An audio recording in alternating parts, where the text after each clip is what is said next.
Had a little listen to his podcast, huh? Dude, it's educational. And besides, I've been wanting to listen to this one. Welcome to Idling in the Impala, a podcast by and for lovers of supernatural and the fan fiction it inspires. Before we begin, just want to remind you to follow us wherever you listen so you don't miss any episodes or bonus content.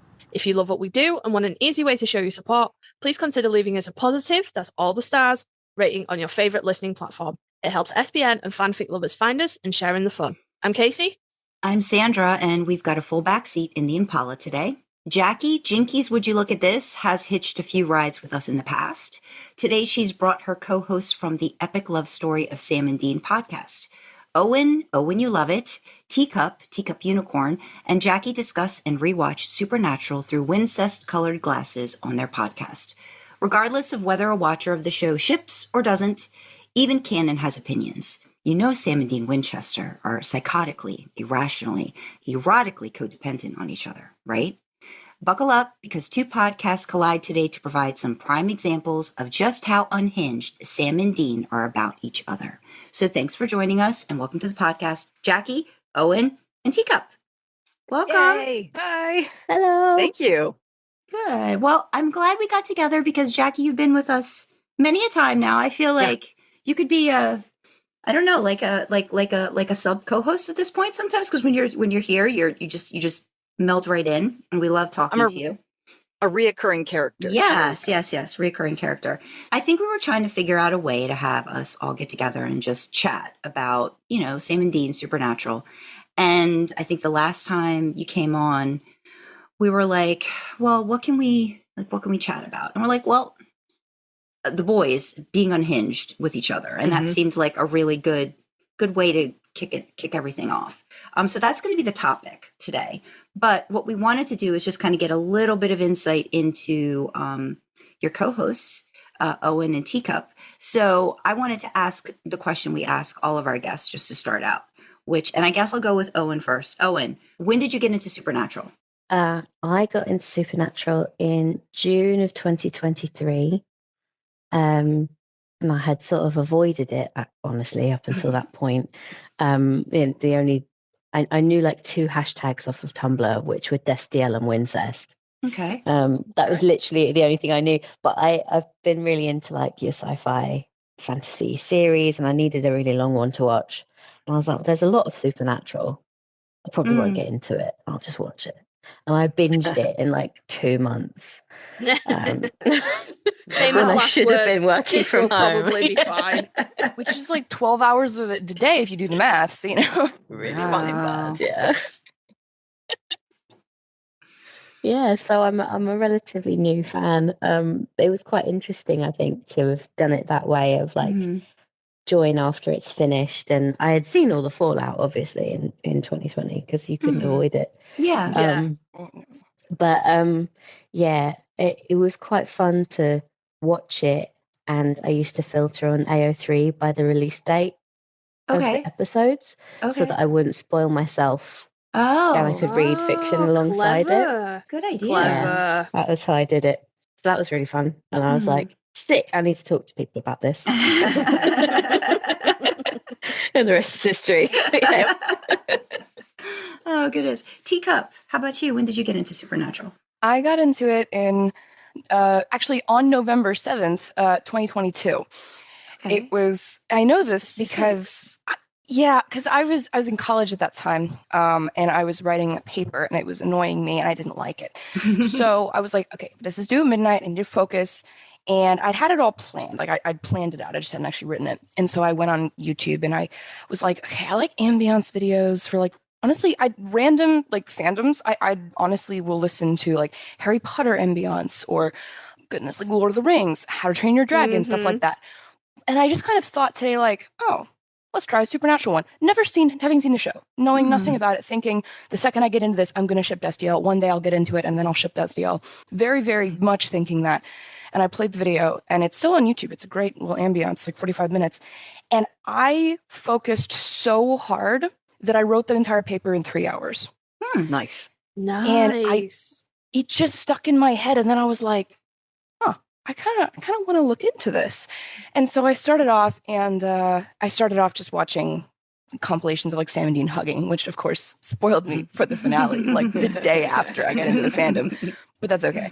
But I got into it from that, and I actually started watching some Destiel comps, and I remember thinking when I watched them, like, it's like one of them was Destiel being boyfriends for like 20 minutes, and I was like, I don't know, this isn't really boyfriend material. Okay, maybe I just haven't had the context yet. And then I'd watch Sam and Dean hugging, and I'd be like, oh my god. So I was a goner from the start. I was doomed.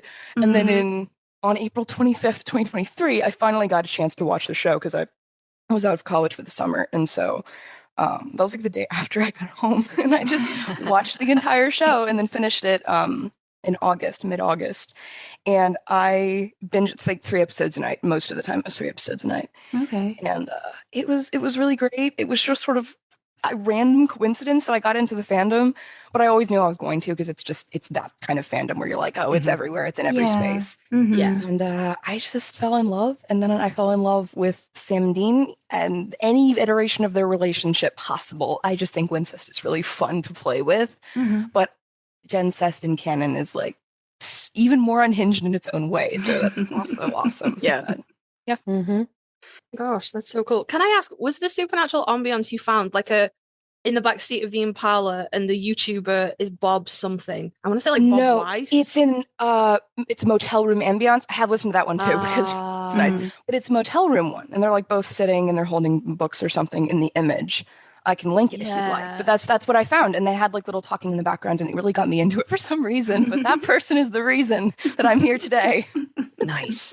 Yeah, I used to the one in the back of the car, which is mostly like just car like driving ambience, but like they're really quietly talking. I used to listen to that to fall asleep a lot. I really liked it. And then my husband was like, this wakes me up. Can you please? I can't listen to cars when I'm trying to sleep. Could you stop?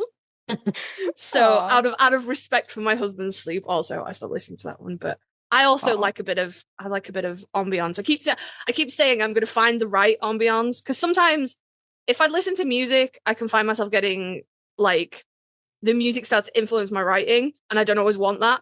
But ambiance, after about 5 minutes, I'm like, I'm bored now. Nothing's happening. My ADHD is just like, nope, this not enough stimulation. No, right. Cannot do. I require more. That's awesome. That's fair. Did you have a second question, Sandra? I was thinking you were going to ask your question. Is it my go? Well, I didn't know what follow-up questions you were going to ask. No, I just wanted that one to get started. Because we don't have a document. If we had a document, I'd know what I was doing. Alrighty. So, like, not to put y'all under pressure here, but this is quite possibly the most important choice you're going to make in my life. So, do you want to give some context to this? Why it's going to? No, I will explain afterwards, because if I give context, that might influence their decisions, and I don't want that. Okay. I don't want that. Okay. So, as we said, Jackie's been a passenger with us quite a few times. So she's like on this document way back. You're one of the really early ones, Jackie. Yeah. But we'll start with Teacup, because Owen got to go first last time. So if you can, and you don't have to, it's totally fine. But if you can, do you feel like you align more with one brother or the other as your Blorbo? As like the character I focus on the most, like kind of my favorite. Yeah.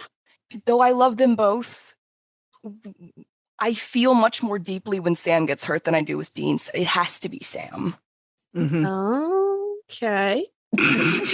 I'm like, because I see Dean like with the mark of Cain and all, and I'm like, oh, that's sad. He's going through that. But then I see, Sam with like the Gadriel arc, the Lucifer arc, or like puppy dog eyes in season 5 because he feels so bad about having started the apocalypse. And I'm just like, don't touch him. You leave him alone. Please, that is my angel son.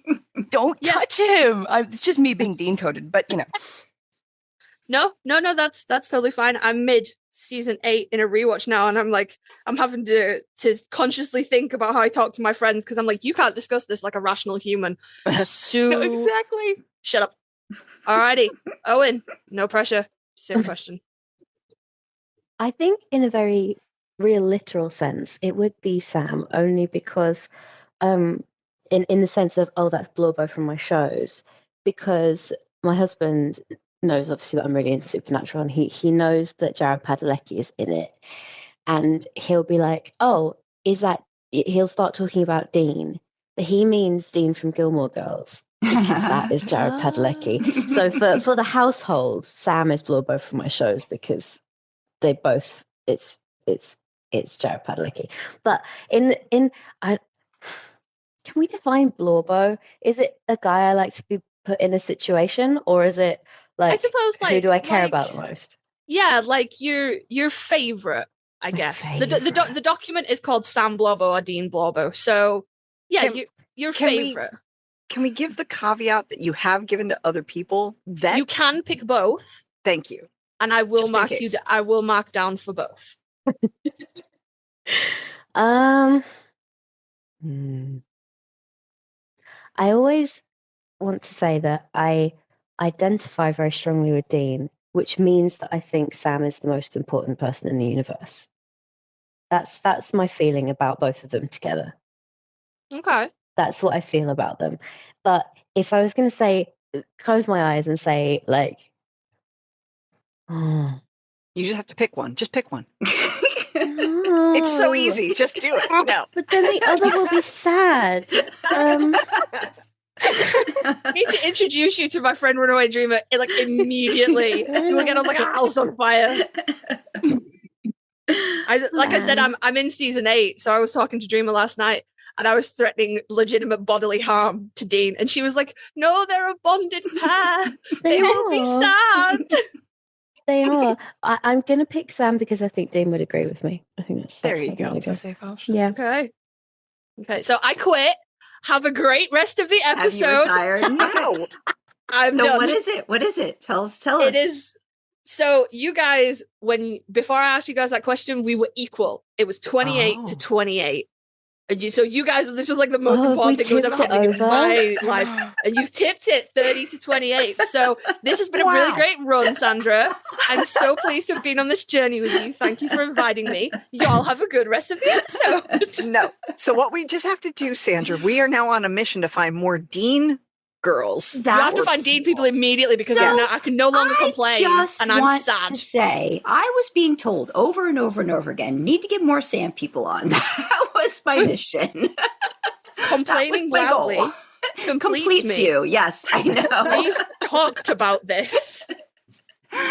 But then, I'm stuck in this. Okay, so yes, I think there might be some more Dean people on, but now that he's too ahead, that's going to be quite a, you're asking a lot now. I don't know. I don't know if I'm going to be able to get that to happen. So we'll just have to wait and see. But this is, can I tell you, like, I feel like 4 years in the making. We've been doing this a little bit momentous. Yeah. Sam has never been ahead in the 4 years that I've been asking this question. Ever. Yeah. I feel good about that then. This is a big deal. This is a big deal.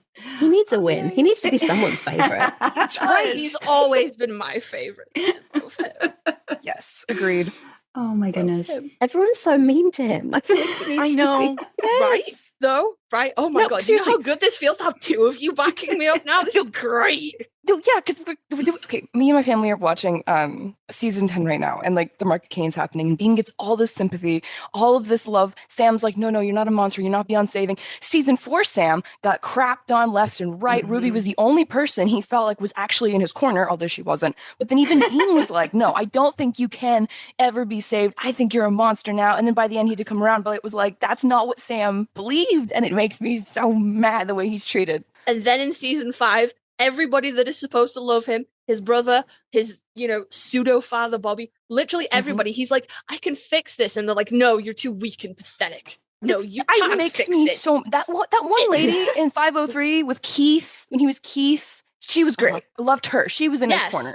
But then she was gone, unfortunately. But she was really cool. And just everyone was like, oh my God, you fucked it so much. And he's like, but I will fix it. And they're like, no, you're just too weak and pathetic. And I'm like, if I'd have been Sam, I would have gone full dark side. I would have burnt it all down. I'd been like, fuck you bitches. This is no. At least Dean treats Cass the same way. Like when Cass screws up, he's like, no, screw you. You can't fix this. True. Dean is consistent. Like people will claim that he is not. He is actually very consistent. In some ways. But also in a very real way. I don't care how he treats Cass. Like, I don't give a shit. Right. I'm here for my boy. Cass has made his own bed in many cases.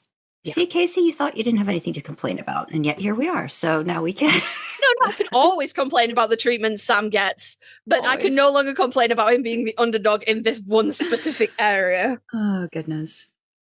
Well, so Jackie, maybe just a little bit of backstory too about, I know you've talked about the podcast before, but I feel like this topic kind of really, encapsulates what you guys do on the podcast. If we're talking about the most unhinged moments, right, of Sam and Dean, like, what did you want to do with this podcast? And then how did Owen and Teacup hop on board that?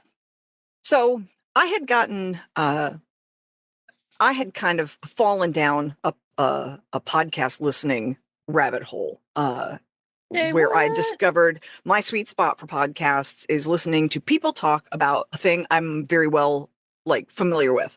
So, because that way I could listen to it, but also do my work. It was like a great background thing to entertain myself while doing basically data entry work. And, I'd find a podcast, binge it, get caught up, and then I'd have to wait week to week for new episodes. So I'd find another podcast, binge it, get caught up.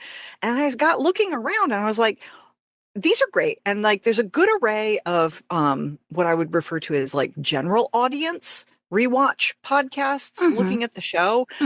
But then there were a whole bunch that were looking at the show through a Destiel lens, because of course it's a very popular ship within the fandom. But I couldn't find one that was looking at it through a Wincest lens. And that's what I really wanted, because that's the way I lean, and that tends to be how I look at the show. And the more I looked and I wasn't finding one, that little annoying voice in the back of my head went, be the change. If it doesn't exist and you want it, you have to do it. And I was like, So I put out sort of a call on the Wincest Book Club Discord server to see if A, I was crazy, and B, if anybody would be interested maybe in doing this thing with me. And I had several people that were interested, but then it turned out that they were interested in helping, but not being hosts, right? They didn't want to actually talk on recordings for various reasons, all of which that's fine, totally valid. But Owen and Teacup were like, yeah, we'll do it. And I've got no shame. And so that was it. And at first we weren't 100. We were like, okay, well, we'll just go through episode by episode and we'll just discuss them. And it just turned out that we can talk. We can talk about these episodes, and we just go through. I've put a hard limit, no more than 3 hours per episode, just because of Sandra, editing that becomes monstrous after a point. And, it's just bi-weekly. We'd love to do it more, but finding the time is challenging. Yep. But yeah, so, in 15 years or something, we'll be done. I did the math, and it's at the rate we're going, it's 20 years or something ridiculous at most, 14 years at bare minimum. Well, I'm hoping, next year we'll make up some ground, because it's season 3 and there are only so many episodes of season 3. So we could conceivably get ahead of ourselves. But then, of course, the little nitpicky voice in my head is but then each year won't match up with a season. So I keep having to tell myself, that's cool. We can be offset. It'll be fine.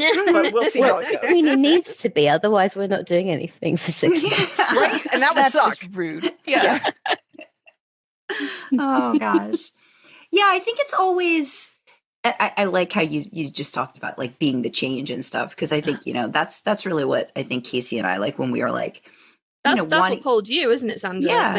But for the exact same reasons that I'm gonna be honest, I was not involved in the conception of this podcast. Sandra did all of the legwork and then went, do you want to come and do this with me? And I was like, yeah, sure. But that was why Sandra wanted to do this, because all she could find was fan fiction based podcasts about Destiel, and there wasn't anything for reader insert, which was our focus 1,000 years ago. It still is. Yeah, no. I think we feel that, I don't know, we're almost like a kitchen sink, I think, kind of thing, because we kind of we wrap up, the show, the fandom, fan fiction. So we have a little bit more leeway in terms of an exit strategy, I think, than you guys. Right. We haven't inadvertently locked into 15 seasons, but I admire the gumption there. I admire that you went into this this will be fine. We can do this. I love it.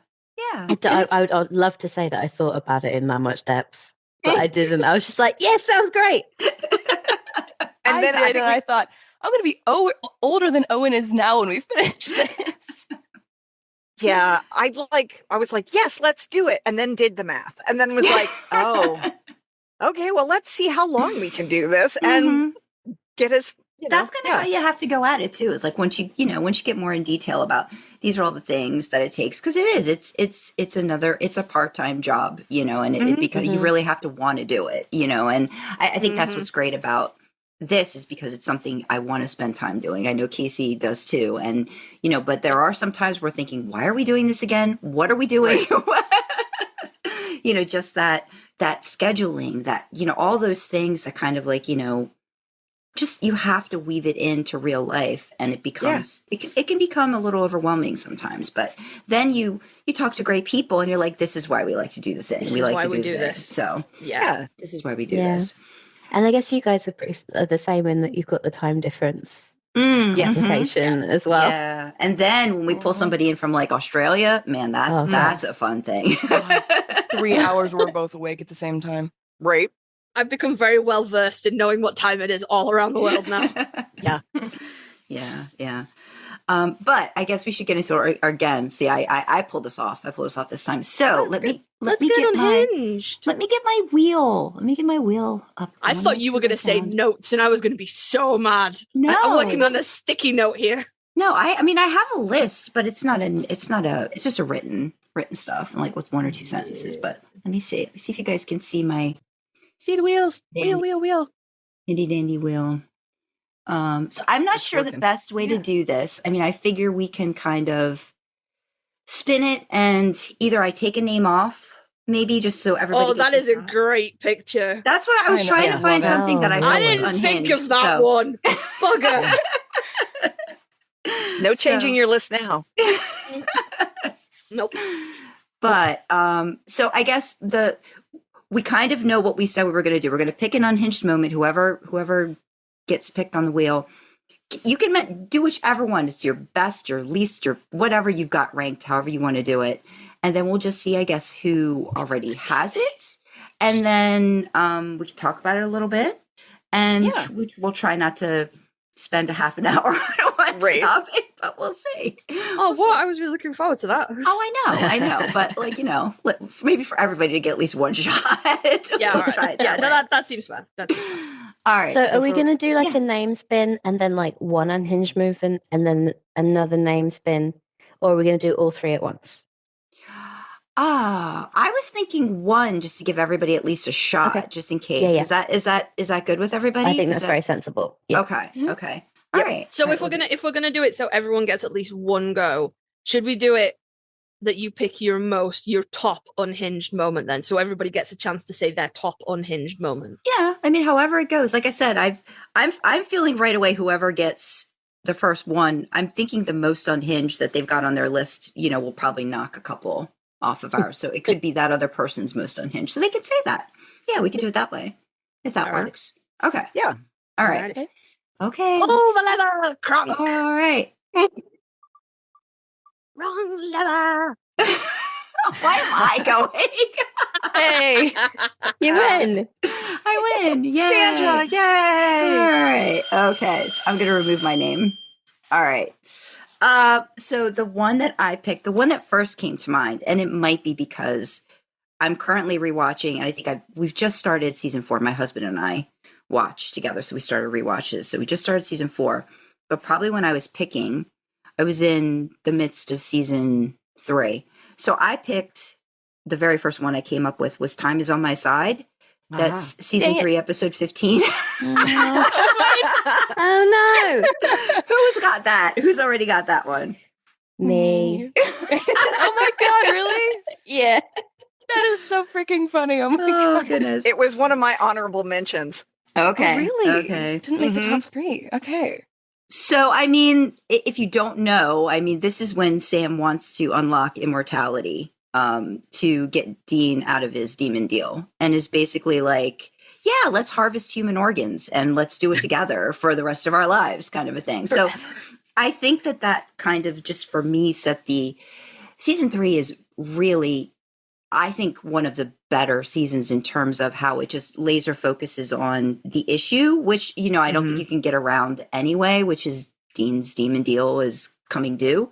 But the more I rewatch that season, really, because I'm a Dean girl, so I focus on Dean a lot. At least I did initially, but I do focus now more on how Sam is handling it, and it is just so very apparent how much this is affecting him, and that I think is a good example of that. So yeah, that was my most unhinged that I came up with like right away. So yeah, he's very unwell. yes, Yes. He's just as unwell as Dean is. And then in that moment, Dean doesn't respond with, this is morally wrong. He's like, Sam, but you would still die. And then he's like, well, what is this? Thelma and Louise?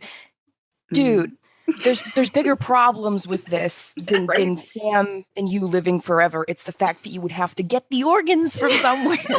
Yeah, let's become organ stealing serial killers for the rest of time. Yeah, forever. It'll be fine.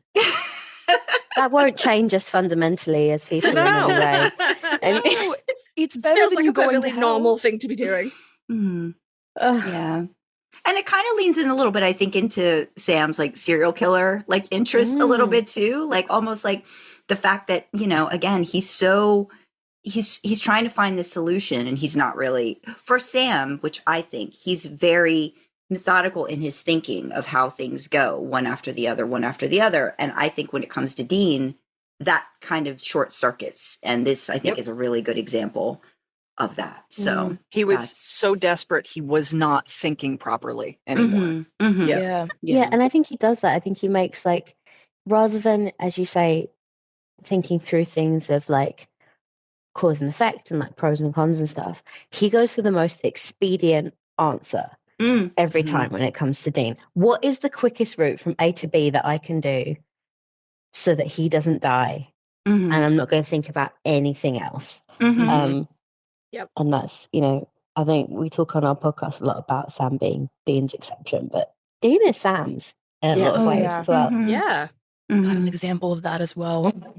Okay, well, unless Kasey, do you have anything to add to that, or should I spin and see who goes next? No, I don't. No, I think y'all covered it. I think it's a really great moment of unhingedness. Yes. All right, let's see who's next. I approve. Pull the lever, Crunk. Oh, you clicked it before I said. Sorry. Okay, it's Owen. Okay. Dun-dun. Well, I mean, that was my top one. Okay. What else can I do? Perhaps I'll do another one. Oh man, the other one is really fun, but I'm going to do this one. Right, so this may be something that everyone else has as well, but I want to be very specific about it. Okay. So it is All Hell Breaks Loose Part 2. I got that one. Naturally, but obviously, but it is specifically the section at the beginning where Dean is monologuing at his brother's dead body. Oh my god. It's the monologuing that does it for me. Yeah. Because I was thinking about unhinged. What we're saying is unhinged, you know? And I think actually, like, you know, unhinged for us or for Sam and Dean is different things maybe. Yeah. And also, like, you know, selling your soul, being brought back from the dead, all of these things are genre appropriate. It's a melodramatic show. I'm sort of like, that's fairly hinged actually, as far as like, you know, Sam and Dean go. But don't you think it's time for us to bury Sam? No. Right. That's unhinged. Yeah. No, I'd like to stand. Yeah, Bobby's reaction God, to that. Yeah. He's horrified, you know, and like he. I watched it again today just to refresh my memory of that scene, because you open on it like it's the top of the show is Dean pushing Bobby away, and then it cuts away, and then it comes back to him doing the monologuing, and it occurred to me that like Dean is waiting for Bobby to go because he hasn't sat down yet, and he wants to be alone with Sam.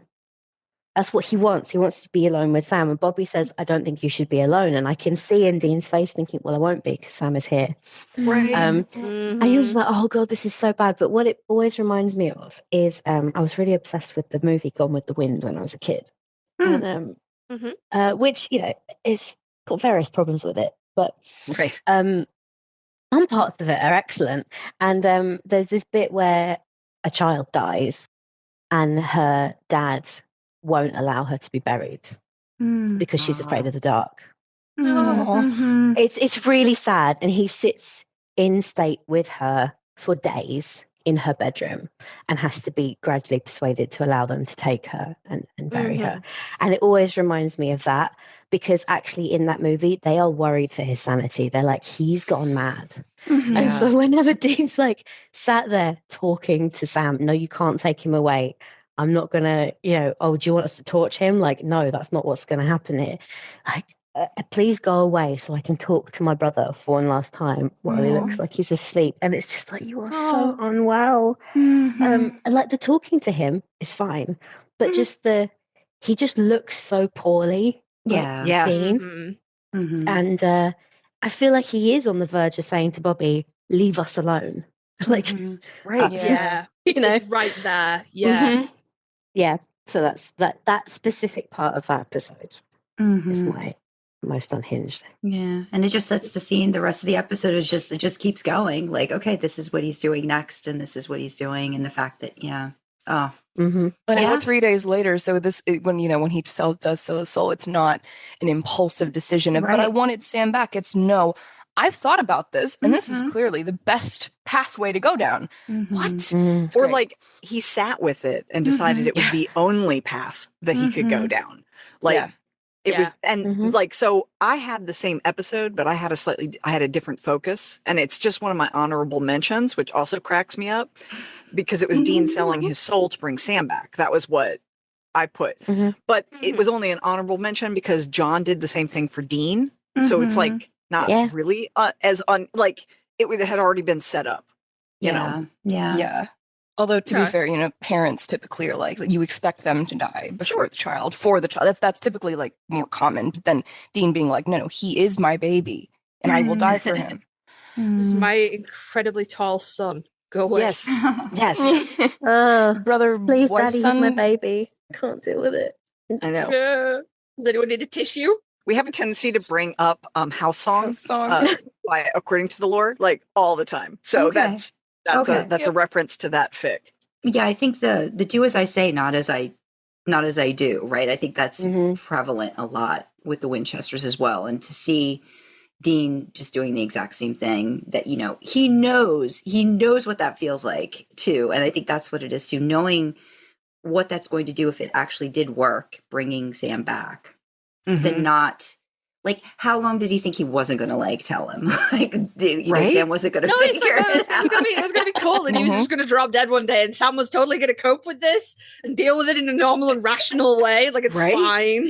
It's not going to destroy him. No, it'll be another way that I'm like Dean is it'll be fine. Just put it off. Just put it off. No, I'll drop dead in a year, and Sam will handle this far better than I could. You know what? When you guys were talking about that, like both the monologue moment and the very thought out decision, like my little season 8 like rage boner was starting to calm down, and I was like, he's not a bad guy.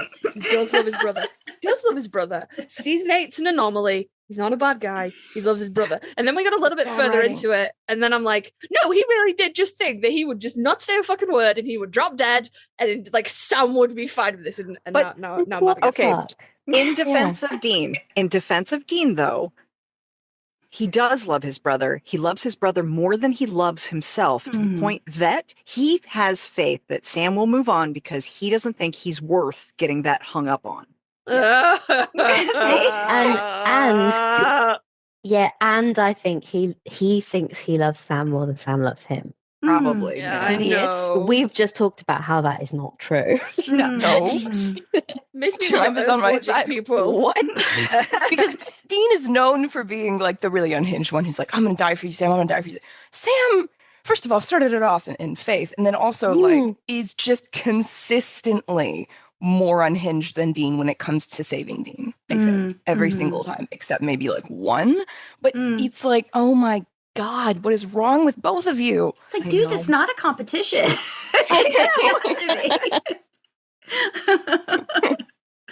Oh my gosh.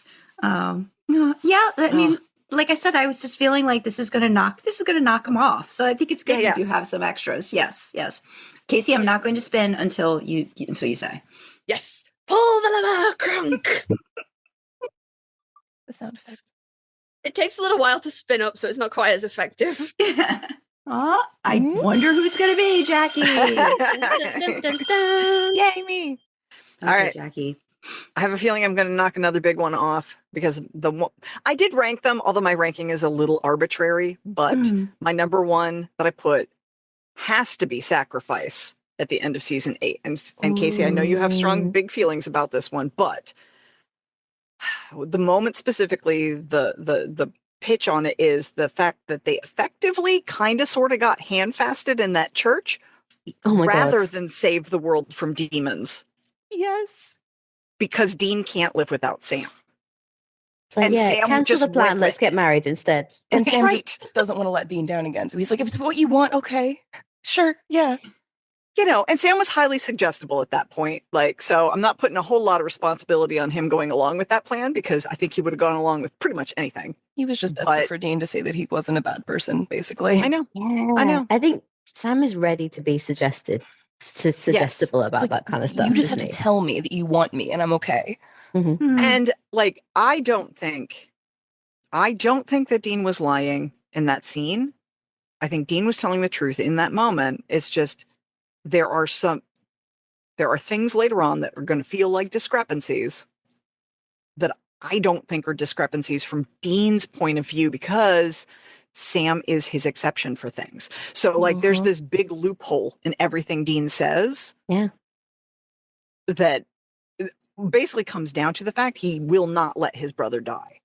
And that's the loophole. Like it's not a lie because, you know, it's this, but I can't let Sam die. So that's the exception to everything.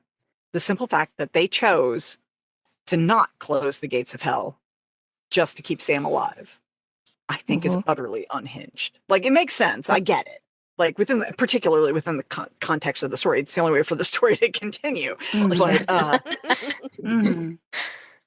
But that's pretty huge. That was a pretty huge off the wall thing for them to do. Yeah. Yeah. I cannot discuss this because I cannot be a rational human being about it. I know. But I will absolutely agree with you that it is an unhinged Wincest moment. Yes. Wincest, like weird cest, whatever you want to call it. It is a fucking unhinged moment. And I will give you that. I cannot get into the specifics because nobody will have a good time. I cannot be rational about this. Well, good to know your limits. Perhaps I can pour some petrol on that fire. I don't know if it helps or not because I don't know what your take is, but perhaps I'll just say before I got into any Wincest, when I was having my binge of the show, season 8, I nearly stopped watching because I thought it was perfect. I was like, I'm so happy. You are no longer allowed to be a sound person. I'm so happy you are right off now. the list. They have decided that they're going to stick together. I don't care about the angels falling. Who gives a fuck? Listen. Right. So that would have been the perfect ending for you. You thought that would have been. I just knew they'd ruin it. I just knew they'd ruin it. I was like, it's going to be so bad. And it was immediately awful. So I was like, no, this is ideal. They're on the same page. Dean's looking at Sam with this perfect love in his eyes, and Sam's like, yes, please save me. Wonderful. I've got you, little brother. Let's go sit against the Impala. And look at the stars. Look at the stars falling. Wonderful. If you look at the rabbits, Lenny vibes, fucking hell. I had a break after that. I was like, I just know they're going to ruin it. I need to sit with this for a while. I need to enjoy it. Yeah, and there's definitely I mean, we've talked to a lot of different fans of the show. I'm starting to worry. Sandra, I'm starting to worry not you? that like Are my copy of season 8 got switched with some other TV show. Because we've had a lot of other Sam fans, you know, Sam is their Blorbo. And this is like 8 and 9 is like a really hard one. Like a lot of people stop watching because of the relationship. And I always find it like it's a melodrama, like at the very base of it, right? Like it's almost like a soap opera in terms of how they're like push and pull and push and pull. And after a while, you're just like, I just want to see them working cases together and being against the big bad together. And those seasons, I think, are seasons that I tend to enjoy more. When they do this back and forth a lot, and there's this sort of like, again, this unhinged of like, guys, can you pick? Right. Can we stay on task? Maybe, but they can't, right? Like that's what's so amazing about them is that they can't win. Like you said, they had a plan. This plan was going to end up being fulfilled. And then Dean's like, nope, stop. Nope. I've changed my mind. Yeah, like, the price is too high. No, Yeah. Yeah. Oh, I'm really thinking about this now. Like, and no, maybe let's not do this. Yeah. Yeah. Casey, are you okay? Are you okay? Because we can. Okay. I know. I do. Paper bag.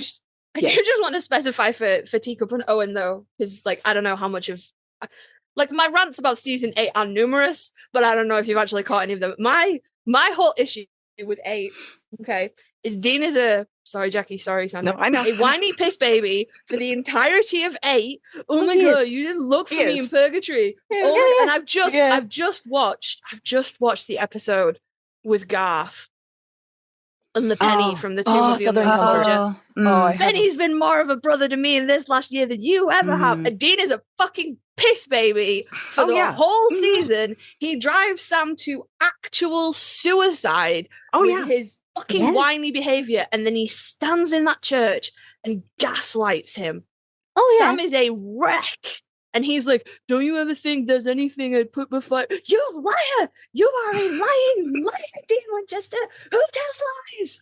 And I can't be reasonable about it. I'm so angry. Oh, Kasey, it's all true, but that's why I like it. Yeah. That is that's a valid take. That's very valid. That is fair. And I'm the first person to sign up on the Sam one. I love him when he's tired and he's sick and he's hurt and he's covered in blood. And I'm like, oh, my baby, I love you. Like, he suffers really beautifully. Like, if he suffered less beautifully, I wouldn't enjoy it as much. Right. But I just... You should always be bloody sweating and delirious. That's it. That's a little bit though. But it's like all of 8, Dean's like, you ditched me for a girl, you did this and you did that, and then turns around and is like, Benny's better than you, and just fucking consistently just winds Sam up the whole season and then lies at the end. I mean, and I just can't be, I cannot be rational about it. I've tried. I think like, and I think Jackie and I are both on the same page about this with Dean. Like we can't defend everything that he does, but we understand it, like it's like I see where it's coming from. Yeah, we understand where it's coming from. And I think with them in particular, like this need for each other, this struggle is what this inability to decide is what makes them so interesting to watch. So even though I'm like, I like it when they get along, but then sometimes you do want to see all of this other stuff that's happening too, because it makes them nuanced. It doesn't make them, like we always say, Kasey, it doesn't make them black or white, right? It really, they live in this gray, Dean, especially, I think because of his, this loyalty to like these ideas, these things he's just been, I've always felt that Sam gets to be, a different person because of what Dean bared, right? Like, like growing up sometimes. Like that's where I come from when I think about that. So, and sometimes you're really pissed off at your parents, right? And if Dean's Sam's parent, it's almost like John's inconsequential after the second season. It's just them. And I think then that's when you really get into this struggle of, well, dad's not a part of this now. It's just us. And how do we get along now that dad's maybe not, even though he's that shadow, right? That presence. Now it's us. And how do we make that work, kind of a thing? So I get it. I mean, there are so many times I'm just shaking my head like, Dean, what are you doing? Like, but again, it brings that part of me that I also know he's broken, just like Sam is broken. They're just broken in lots of different ways, right? And then they try to come together and they break apart. So I get it. I totally get it. My perspective is different as a Sam girl because I can defend everything he does and I don't care. Thank you. Yes, thank you. Come over here. Welcome to Sam is an angel baby man. That's never done anything wrong in his day in damn his life. Yes. We know this cookies, and we y'all. love him. Yeah. It's like I was talking. Blood was not bad. I was talking to Dreamer about this last night. And like me and her have like legitimately argued about this before. And we don't argue about a lot of stuff, but we have gone at it over this topic. But I was trying to be reasonable and be like, you can talk about this and be a rational human case. It turned out I couldn't, but you know, I tried. I live in hope. And I was like, I've tried. I've tried to recognize my own bias. And I've tried to be like, okay, I'm sure Sam has done some shit to Dean that is unacceptable.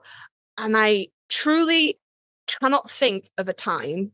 Like, my stance on Sam is the bad choices that he has made have been as a result of extreme mental anguish, be that grief or usually grief, to be fair, or manipulation. Mm-hmm. The whole demon blood thing, Ruby, utter manipulation. You know, and like, grief for Dean dying. Yeah, just like so I'm like I'm trying to think of a situation where Sam has done something comparable to the things that Dean has done without thinking that it was the true right choice in the moment. And that's the difference for me. I can't think of a time when I see Sam make a bad choice knowing it's a bad choice and proceed with it anyway. But, whereas Dean does. Question though. Yes. Let me think. I'm trying to think how to phrase this. I've got shit on a leash, Jackie. If I can't handle it, I'll be like, we need to move on. Okay. No, it's just like I get where you're coming from with it. And I'm, like, again, everybody's views on it, I fully support, right? Where I get stuck is, and maybe I'm nitpicking, I don't think Dean is ever, in this particular case, it's not that Dean never lies. Sam lies too. Like, occasionally they both lie. That's just, it happens. But like, I don't think that what Dean said, I don't think was a lie, but I think it's because he is playing, Dean does what he does, even though he knows it's kind of a shitty thing. I think he still thinks it's the correct thing to do, even if it means Sam hates him. Right? Like, Dean was being a whiny little baby through the beginning of season 8. His feelings were hurt and he was not dealing with it well. And he was taking it out on Sam 100%. And he said shit that I don't think he really meant as a lashing out because he was hurt. It's an emotionally immature response to a situation. But all of the decisions that Dean makes throughout the show ultimately were the correct decision for the show to move forward. So like the narrative tends to back him up, which I know is one of the unfair things in the treatment of the brothers, right? Because Sam gets beat up by the narrative and blamed by the narrative over and over and over again. And it's so frustrating because we as the viewers are like, it's not really his fault, right? But then the narrative also is like, oh, look, Dean was right. Oh, look, Dean was right. And that's also frustrating because you're like, it's an unfair treatment. And that is part of the show. But like, I don't think Dean ever actually did anything that was actually wrong, that wasn't just an immature emotional lashing out. The immature lashing out, and then there's the whole Amy thing, but that's a whole different topic. I think there's the whole Gadriel thing. But see, that's something I know I disagree with you guys fundamentally on, and I don't think we should get into that right now, unless it's on somebody's list. Yeah. We should maybe get back to the wheel of doom. Well, we don't actually. I don't think if we know that because we haven't had that conversation yet. We haven't gotten there yet. We haven't got to that season. You guys have a lot of seasons before you get into that one. Yeah, that's going to take a little while. That's going to take a little while. 36. Best of luck. Christ. But I am prepared and willing and hopefully adult enough to take that on board, Jackie, and sit with that. But I can tell you right now that my brain is going, that's meta and it doesn't fucking count. And but I can't separate them. I'm going to try and sit with it. See, I do. I like what is happening. And like when I'm enraged on Sam's behalf, it's within the context of the show. And I'm not thinking of the meta of, oh, well, this, like, it needs to go that way for the story to go on. I'm Right. just like, you're being mistreated and you haven't done anything wrong. But I'm gonna try and sit with that.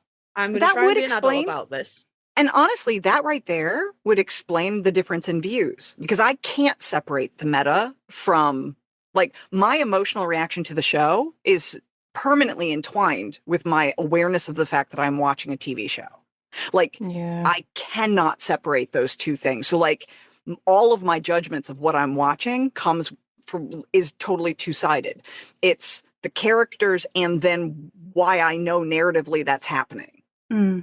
It's really interesting though, because I don't. I'm like, Right. I identify with Sam, and with Sam, I understand why he makes all of his choices, and my baby is being attacked, and I'm just like, I can't, like, like the wider plot of the show, like, has everyone's finished the show, right? Oh, yeah. Oh yeah. Yeah. Mhm. So I will die mad about the fact that right at the end they slipped in, hey, Chuck's been fucking with stuff for years, because it crumbles the foundations of the entire show, because you can never confidently state it was X or Y, because the writers have gone, oh, maybe it was Chuck fucking with stuff, you don't know. And that's what I love about it, though. So, like, I know So you I and I can, come like- at this so different, like, diametrically opposed in how Yeah. we're approaching the story that way. Mhm. But I think that's Yeah. interesting too, and that's That is really interesting. yeah. And I'm gonna sit with it, and Yeah. I'm gonna think about it, and I cannot promise you that it's gonna get absorbed that's into my worldview, but I am Yeah. gonna sit and try. I will That's sit all I and try. can ask. And it doesn't have to, right? As long as, like, Right, yeah. again, you can have a conversation. I think that's what we go over with again and again and again. Can you have a conversation about this and not, like, be knockout, drag out, like, I hate you. Not usually, never no. talk to you again. Usually, no. This was incredibly mature for me. I appreciate job. you so much, Kasey. Good. Loves. Oh, goodness. Okay. Is it All lever right. time? I think so. Yes. Yes. Pull the lever, crunk. See, it takes a minute to spin up. It It's sad. does. Oh, wow. This is like gym class all over again.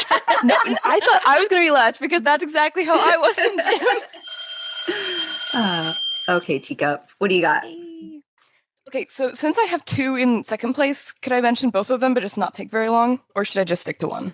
If you feel like you've got one that you really want to get into, you know, maybe don't. I feel like do I that one don't, first. though. I No, don't. go for it then. Go for it then. That's totally fine. Okay, thank you. Because it was hard enough just to get it down to two. I had to knock the third one out, and I was so sad. Okay, so these are sort of two sides of the same coin for me, where it's Sam doing something unhinged and Dean doing something unhinged, which is, in a sense, totally against their beliefs and all of that, and like their internal, I guess, sense of morality and whatnot. Yep. So first, because I think the second one's going to spark more conversation, we're going to mention 1101, Out of the Darkness into the Fire. Once, you know, Amara's been born into the world and Sam tells Dean, I would do all of this again in a second. I would do it again to save you, to get you free from the mark. Even after Charlie died, even after the entire world has essentially had a second apocalypse, the entire world has been doomed. And he's like, no, I would do it again in a second. Like, that's not even a question. I would put everyone through this pain all over again. Rowena had like some crap, although we don't necessarily love her at this point. She went through some crap and he went through crap and all this stuff. And he's like, no, because I wanted you back. I wanted you. And I don't care who gets hurt in the process, which is so antithetical to what Sam has said the entire show. Right. Where she's like, no, the apocalypse was so bad. I have to go to hell for it because that's what'll save people, obviously. And then he's like, starts another apocalypse and he's like, I don't care because Dean's fine. Crazy.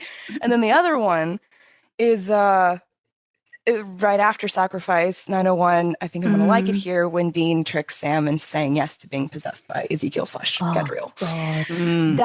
This was actually hands in hand with Red Meat for me, because I was so like, I want Red Meat in the top 3. But I think it's more unhinged for Dean to force Sam to go through a thing that he does not want to go through at all. And he knows this. He says it in the episode. And then also we can infer like he has some trauma from being possessed in the past and all of this stuff, just because he doesn't want to lose Sam. It's the same kind of crap as Sacrifice, but like truly unhinged. If you ask me, Red Meat is like crazy. But this is against, Dean's always like, Sam should be happy, Sam should be fine, Sam should be well. And that's his MO the whole time. Sam's always thinking about the rest of the world and Dean's thinking about Sam. And then to do this, and he knows it's crappy. He knows that, and he feels so guilty about it, but it's not enough to stop him from doing it. And it is absolutely unhinged. So those are my second place options. Okay. Yeah. I did have that. I think I'm going to like it here as one of the honorable mentions. Yes, it did have that one. Well, it feeds into like one thing that I always think is really weird, that once you see it, you can't unsee it, is how everyone in the show looks to Dean as if he can make decisions about Sam. Yes. Care. Even Sam. And what, like, shall I soul fist him? Sure, go ahead. Sure. Shall I stick needles in his head? Yeah. I hate the idea of it, but go ahead. And shall I pretend to be you so that he will agree to being possessed without all of the information? And, is a massive violation of his trust and agency. Yeah, that's something I can sign off on. What a load of shit. But it's so fascinating that happens over and over again. But I don't recall that being the other way around, that people look to Sam to make decisions about Dean. Nope. No, because Dean is like Sam's guardian and has that sort of status that he and the other characters in the show approach it that way, that Dean has the power to give permission for things, but they don't go to Sam for the same for Dean. But I think that falls into and I know some people don't like the focus on the parentification, and not like, because they are siblings and they're only 4 years apart, so this only goes so far. But this is one of those things. This is one of the elements of the story that's reoccurring that feels like parentification. Dean is constantly put into that position of guardianship over his brother. He's got the power of attorney. Yeah. That's what he's got. Yeah. And I think as well, Sam kind of maybe not even knowingly, that he lets so much slide because it's easier. Yeah. Because Dean, no offense, does not handle not knowing every single thing about Sam, and does not handle Sam making his own choices very well. And I think Sam is a little bit like, happy wife, happy life. All right, whatever. Like you make the calls, and it's another way that Sam is given very little agency over his own life, which is a huge recurring theme. Yeah, I have a slightly different take on that, in that I do agree with you. I think sometimes he's just like, oh god, Dean lashes out. This is what he does, right? It's just easier. Yeah, it's just easier. But also, I think to a certain degree, Sam quite likes it. Yeah. Because what I see in him a lot is this absolute certainty and confidence in his position, which is why things like season 8 throw him off so much. Is because usually he is Dean's specialist little boy, and Sam is very independent and strives for this agency. Dean will not allow him, or not allow, but actually, no, Dean allows. Oh, I keep saying allow as if he's got any right to allow Sam to do anything. But actually, Dean says and often does act on saying, yes, do your own thing, go off and do this thing, But not really. But not really, do come back. But but he's not this sort of possessive person that we make him out to be. But he is still quite weird about him. Yeah. And I see Sam's attitude to it very much to be like, right, if you're going to throw your toys out the pram every time I try and have a life, I make my peace with that. But you better not pick anyone else but me in that case. Right. Yeah. But don't look anywhere else. This is the game we're playing? Then let's play this game. Like, you don't get to switch up the rules on me. Yeah. Yeah. Yeah. If I'm the one, I'm the only fucking one. All right. And you can keep me in my gilded cage as long as you don't have any other cages you're keeping other birds in. I don't know. This metaphor's getting away from me, but don't flaunt other birds in my face. Yeah. If it's me and you, then it's me and you. And that's no, I can see that. That's a really interesting take. Good lord. I'm having to absorb so many things to go and consider. If only I was in another season where I wasn't filled with rage. Right. Well, I also mentioned season 11. Well, That's also, maybe less rageful. I don't know. No, I'd only jumped to season 11 to rewatch some stuff before recording. My actual proper rewatch is in 8, so Yeah. But yeah, one of my options was for 11 though, and then everyone was like, "Catch real," because obviously that's going to spark Dean being a controlling figure in Sam's life. Well, then, I mean, like, narratively, like, with the way the show started out with Sam at Stanford and stuff like that. So do we think there was a moment that switch, like, if we go on what Owen's saying about, like, well, you can't have, like, if I'm going to be here, nobody else, can have you or can be at the top of your tier system with that. Do you think there was a moment that switched for Sam, or do you think it was kind of always kind of under there? Because I do think, and Kasey hates this episode too, but it's not, and I I'm not going to mention it because somebody might mention it. But if they do, then I might have something to talk about. But yeah, there's this, like, was there a point where, like, he tried, right? Like I just feel, and this is just me because it's Dean, like, Dean feels like he's not worthy enough and he just gets left behind. Like, that's like at the start of the show, that's how it kind of like hits me. Right. And then it seems like as they spend more time together, and again, as relationships shift, then that changes and they do become codependent in this way that just gets more and more unhinged until it kind of levels out. I mean, I kind of feel like it levels out a little bit towards the final seasons. Like, I feel like there's a little bit more, they just kind of like ride through all of the big bads, not as much as bump up against each other as much. At I would least say that's my season recall. 11 onwards, Yeah. I would say, is the married period, isn't it? Because they've gotten over the you spend season 9 getting over the Goodriel stuff, and then you spend season 10, getting past the mark of Cain, and then almost as soon as the mark of Cain is off, Dean is back to himself, and Sam can do no wrong again, and then they're just sort of rubbing along together fairly happily in their domestic little bunker. I think we're thinking about, like, when do they sort of go, no, it's just me and you, and how at peace are they about that? Or the question of, like, when would they have decided? I don't know when. I feel like it's a gradual thing that happens over the series. I don't think it happens before the show. But I think you see examples of it, particularly, like, if I think about hold up your cloves of garlic against this episode, but Route 666 with Cassie. Sam reacts very badly to Dean having had this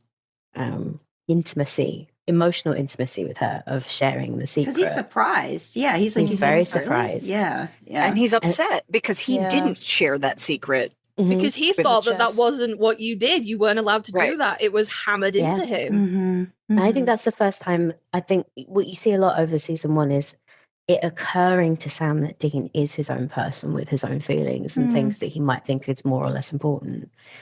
And it's kind of like when you wake up one day and you see your parents as actual human beings. It's like, oh, wait. They have all that's these illegal. And in that case, it is, oh, wait, this girl is important enough. A girl can be important enough. And then over time, it kind of, I think it really starts to coalesce around season 8. And then, because over time, you've got Sam starting to say, I don't want to leave anymore. Right. And then it feels like it's almost a battle for him to get Dean to fucking accept that he doesn't want to leave. Yes. Oh my God, would you just stop? Can we stop having this argument? I am all in, I am now your significant other. Can we just have a nice, can we just have dinner without talking together, about guys? it? Calm down. Well, to be fair, that's a huge defense mechanism from Dean, though. Like, Sam left once. And they flirted with it a couple of times in the sort of earlier seasons, like after Amy, and obviously when he, with the whole Meg thing in, I think it's in season 1, when Dean's like, I will leave your ass on the side of the road, and he's like, fine, Yes. Whereas Dean's just like, this is, I want to trust you, but inherently I cannot, because this is like a behavior I've seen, and you could leave at any point. So Dean's like, if I shove you away, then it's not as bad. Well, because I think I just love them. I know because and the thing is like I think for Dean was all in from before the Jackie, series I started. love how you have to take a deep breath every time you know. say a Dean, because I know. Well, no, I honestly Dean think sigh. right. Oh, Dean. I honestly think he was all in before the series started. He had kind of resigned himself to the fact that Sam didn't want to spend his life with him, right? He had just, it's like it had been hammered home. Sam's going to leave. Sam wants to leave. Sam doesn't want this, right? He doesn't want to hunt. He doesn't want to be part of the family. He doesn't want what Dean wanted. And you can see it in season 1. Like Dean lets him go because he thinks that's what Sam wants. And throughout the show, there's reoccurring moments where Dean is like, a happy ending for me is you with a wife and kids and a picket fence and like all of this. Like Chugging Viagra. I was just thinking about that like pushing right this second. Yeah. me. And at that point, Sam is like, dude, you don't get it. Like, I'm here now. Like, but so I think for Sam, it was this, and I don't know if it was just a resignation with Sam that then became accepted, because I think Sam is just as unhinged for Dean as Dean is for him. But like Dean was already like, Sam was his person when the show starts. And then we're watching Sam grow through this relationship with the breakups and the makeups and the breakups and the makeups and the, the betrayals and the regaining of trust. And then all of that until we get to season 11 when they actually are on the same page. And from that point on, it's much more them against the world, and the disagreements that they have at that point feel much more like married people arguments, than dating arguments, because even like, Shadow in season 1. Oh, that scene. Are you talking flat about out? Dean is like, what I want is you. I want you. I want my family. And his family at that point was his dad and his brother. So it's like, but anyway, so. These boys. But Kasey needs to give their. Yeah. Case, do you want me to spin it for you? No, it's okay. Are you sure? Do you want to say about the lever first? Yeah, do you want to say the lever? No, it's okay. Okay, all right. So I'm going to stop share while you do yours, because I'm going to reset the wheel then while you do that. Okay. So mine are basic bitches ones, but also maybe not, because y'all had so many that were so obvious that I didn't think of. So I should have done my homework, guys. Mine's Unity. Ooh. Season 15-7, when Dean fully pulls a gun on Sam and is like, we're fucking doing this. I am over this. And he says, I would trade everything. Oh my God. Yeah. And Sam cries and is like, even me? You trade me? And like, you could pinpoint the moment that his heart breaks. It's that one for me. Perfect example of Sam's weaponized puppy eyes too, because he looks at him and he just goes, even me? And you can see Dean crumble. He's like, his brother, dang it, you have to remind me. Him. Yeah. Would you trade me? Oh no. And then he goes, yeah, like, even when I didn't like your protecting me, I always could count on it that you would do that. And that even with Gedriel, even that atrocity that I know, and Dean, I'm sure thinks of it that way, but even then it was to protect Sam. It wasn't a shock in a way, because that's just how it's always been. And that's why then Dean is realizing, oh crap, I can't trade him, because I've never traded him in my entire life. I have done horrible things just to keep him. I cannot possibly do this. And then Sam goes into it and he's like, dang it, okay. Yeah. Yep. Yeah. Yep. That's one of the seasons, I think, Kasey and I have talked about this too, about how when we get into the meta, right, of like, well, this has all been Chuck, and seeing how Dean reacts to that. He is so unhinged. Like, they're both like a little like wobbly about it, but I wonder how it feels to have no agency over your life. I know. Have someone faffing for all of your decisions. I have so many, like, he loses, it's not Dean in a lot of those scenes anymore. Like, Yeah, he's very much a I struggle breakdown. seeing him, like, especially, and that's a really big moment, I think, too, of him, what he'd be willing to do in this situation. Like, he'd be willing, like, again, and then he stops, like, even me. And it's just like, then it all clicks back, I think, for him. There are so many, like, not consistent Dean things in season 15 that really just kind of, like, they pushed me. And I'm like, this is probably a good thing they were reaching towards the end of it, because I think they were really struggling with, the character stuff at that point, too. So, yeah, that's a tough one. Yeah, we talk about that one a lot. Yeah. And see, I love that because it's like Dean, and again, I think for me, watching that scene in Unity, it comes down to Dean letting the emotional reaction call, like, determine what he's doing, right? Yeah. So he's the way he when lashes he's like, out is so the way he it's so emotional that I'm like, whoa. And but that's the thing is, it actually, like, he's frustrated, he feels trapped, he's lashing out. Yeah. And it takes Sam saying, me? And all of a sudden you see Dean go, well, no, not you. Yeah. Like, and you can see it process through, because once again, what he was doing in the moment was an impulsive emotional reaction. Yeah. It wasn't him thinking it through. Yeah. And then when Sam stops him and he thinks it through, he's like, well, shit, no, I can't sacrifice you. So crap, now what are we going to do? And that's what pulls him back. Yeah. Yeah. It's just like, and like, I realize inconsistent Dean really bothers Sandra in the later seasons, but for me, that is a broken Dean. Like, he's everything he based his life on. It hurts to see that. Yeah, and he's just like, I'll burn it all down. Yeah. And to, like, it's unhinged, because, like, Sam is the one that's like, no, it's okay. Like, I know this sucks. Like, I've lived it, like, at your hands a couple of times, but that's not important. Right. But Sam's very, very familiar with having things happen to him without his consent. So I feel like he reaches Dean in that moment, because he's like, it's us. If you trade me, it's all gone. But if you come back to me, we'll do this. And it's just, they've punched each other out and stuff like that, but it's the pulling of the gun and the very clear, I will take this far. And when I watched it, when it aired, and I watched it, and I had to go immediately write a Samfic about it, because I was so upset about how upset he was. I was like, it couldn't be anything else. Oh man, I read that scene completely differently. Oh, this is so interesting, because I watched it, and yeah, it's all true. Like, Dean is losing his shit and he is not thinking. All of that's true.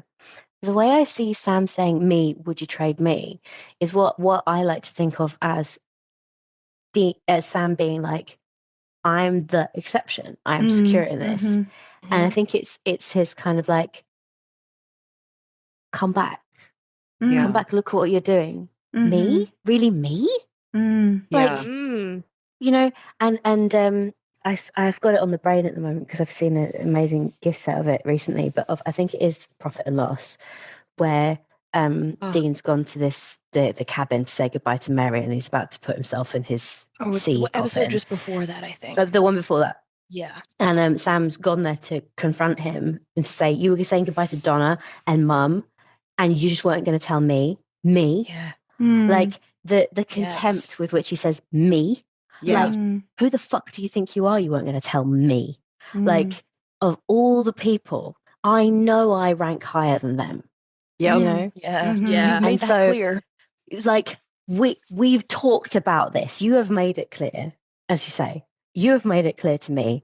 If that's the case, it's the fucking case. What do you think you're doing? Right. You know? And so when you get to, would you trade me? I'm like, I don't think he's necessarily saying that with any sort of cockiness or anything. I'm not saying that, but it's more just like, I'm the exception. Remember, I'm the exception. Right. You know, come back. Look at what you're doing. Me, really? And it works so quickly. Dean's just like, wait, no. It's like spraying the cat, like, no. No. Stop it. Oh gosh. No, Oh no. my god, that's great. That's a really great take on that. Yeah. I love it. That's kind of how I approach that scene too, I think. But I it's fun to just put in any sort of interpretation in it. Like I can see a bunch of them, but that is the one I think I read it with straight, so to speak. But almost like his totem, right? Like, I mean, I'm thinking like of the movie Inception or whatever. Like, you know, this is he's the thing that would ground him, that this is real or this is not real. Like, you know, Stone number one. Yeah. Yeah. See? Oh my goodness. Okay, do we have time to do one more spin? What's everybody's time like? If not, or can we just run down real quick? Yeah, we could do that. Any extras that haven't been? Sure. Should we spin to do that, or how should we do that? We can spin to do that. I kind of want to use my wheel again. The spinning is fun. Yeah. Okay. Spin your thingy. Okay. I just want to do the sound this time because the sound. I can't believe none of us have said red meat yet. That's interesting. All right. Let's see. Casey? Is it me? No. Do you want to do the thingy? Oh, okay. Yeah. Sorry. Pull the lever, crunk. Love it. Sorry, you started it now, so now I want to keep it going. Made it. Look at that pig last in gym class, my ass. I was. Teacup. Oh my goodness. All right, so Teacup. Or just run through whatever ones we haven't touched real quick. Just run through. Okay, so this is season 8, but it's actually Dean doing an unhinged thing for Sam. So I think you may not hate this, Kasey. Okay. This is my honorable mentions. So, Taxi driver. When Dean is like, "Hey, Benny, my bro. So my actual bro, even though I said you were my better bro, my actual bro is in purgatory, and I can I kill you so you can save him?" And I mean, Benny said yes, and it worked out great. But the fact that he called him and asked him, like, can I kill you? That's when he was just being emotional in Southern Comfort. He was not being honest with himself. Because then, when it comes down to it, he will kill one to save the other. He'll never kill Sam. Unhinged. Good one. Yes, that is pretty unhinged. I do want to specify, I'm fully aware that Dean never really means that he values Benny more. He's saying it to under the influence. Yeah, but he's also saying it to her, but also he's saying it to her because he's hurt. Yeah. And like, I completely understand that, but like, get a grip of your emotions, bro. That is bullshit. Yeah. You spent the season driving your brother to suicide, my man. He And wouldn't then be Dean if he I wasn't totally bad didn't at that mean it time. Yeah, it's true. That is also true. He was someone else. Consistently bad at his feelings. We need therapy Winchesters. Yep. Okay, I have the times throughout the show when Dean has been gone and Sam like goes insane. So Mystery Spot is the obvious example. And then also in the flashbacks we see in 1001 and 1003 of him torturing the demon and convincing the guy to sell his freaking soul. That was my number 2. That was Soul Survivor when he talked Lester into selling his soul just so Sam could catch a Crossroads demon to try to find Dean. Like, that was unhinged. That was a decision made under extreme grief. That does not count. He's an angel baby man who's never done a thing wrong a day in his life. I'm not saying it was wrong, but it was unhinged. It was. Yes. It was. Yeah. I'm just saying, like, it doesn't matter what situation. That's a really long you're... asterisk, Casey. Yeah, but the thing is, it doesn't matter what situation you throw at me. I will have a reason why Sam is not wrong in that situation. No, same here. I love it, but it is also crazy, and that's why I love it. Yeah, it is very unhinged. They are totally normal about each other, not really. And then I think, the obvious, I'll let somebody else go into this if they want. But Croatoan and Don't Call Me Shirley when, Sam's like turning into a monster and Dean's like, I'm not leaving you ever. And like, I will die with you. I'll let you turn me into a monster before I ever let you go die alone. Like, what? And then my little bonus one at the end is Dean flashing Sam in 1514 last holiday when he pulls up the like Scooby-Doo thing and Sam just goes like, ew, it looks so hate. That was funny. They're not as disgusted as they should be, and Dean's just like, oh, whoops, didn't mean to do that, sorry. Right? Like that's happened before, and then Sam's being overly like, ugh, it's so disgusting, dude. Like, just to get to it. Just Sam and dramatic. Dean appear incestuous to outsiders due to lack of boundaries. Yes, it's my favorite. But anyway, those were my honorable mentions. All right. Of course, Red those Meat are was good. my like second place, but I couldn't include it. So Aw. Okay. Okay. All right. Let's see who's next. Pull the lever, Oh. Kronk. No, it's fine. It's better if Made it's it. spun up. Okay. Sandra. Yeah. Dun, So dun. I did have Mystery Spot, which was pretty much all of it. For Sam. So that one was there. And then I kind of like tried to pick one that I thought maybe nobody else would kind of pick. So I picked Let the Good Times Roll, 1323, because it's where Dean finally lets Michael in. And yes, he's doing it like to defeat Lucifer, but also to save Sam and It's Jack. to save Sam. In parentheses, like, you know, and Jax. Because I mean, that's the thing that was been built up that he would not do, you know, and now he's like, but will this, you know, can you fix this? And then, you know, do I get myself back after that? And I thought that was a really like, that was pretty unhinged. Like, that's just like, that's kind of insane, like, you know, to think. And even Cass is like, no, it's not a good idea. Yeah. he's like, screw you. They should have learned by now that you can't trust the archangels. Like, that's not And Dean something knew that. Yes. Yes. Yeah. So the other one I had, and I mean, the more I thought about it, I don't know if it's necessarily that the boys themselves are unhinged, but it shows more about their unhinged relationship or how they deal with each other. And I got Sex and Violence. Yes. For 14, because to me, I mean, I think Kasey, you've wanted to have a bunch of peeps back that like are on the DSDL track to kind of like dissect this puppy right here, just because of the fact that of all the sirens we see, you know, this want and this need and this I don't know, just, you know, this is everything I want in a person, kind of a thing, and to see Dean's siren be the quote unquote perfect little brother that he's having a lot of difficulty with at this time. It's just, it makes you go, huh? Yeah. There's a lot And- going on there. Well, and just the fact that Sam's reaction to it is to just be like, so what, you've been slutting it up all over town? And not, what the fuck do you mean I'm your siren? What are you talking about? Yeah, She's like, the fact seems right. the siren said I gave him what he needed, and it wasn't some bitch in a G-string. It was you. And Sam just went, yeah, okay, and like rolled with it. And we're all like, Obviously. Yeah, that tracks. yeah, Yeah. So that was mine. Like, those were mine. yeah. Yeah. That was my third one. Yeah. Okay. Yeah, I also had sex and violence was the obvious choice. Okay. Yeah, so yeah. Okay. All right. Right. Okay. I'm going to do it again. Pull the lever. Oh, Oh, it's me. Oh, Kasey, it's you. Not picked last this time. Didn't get picked last this time.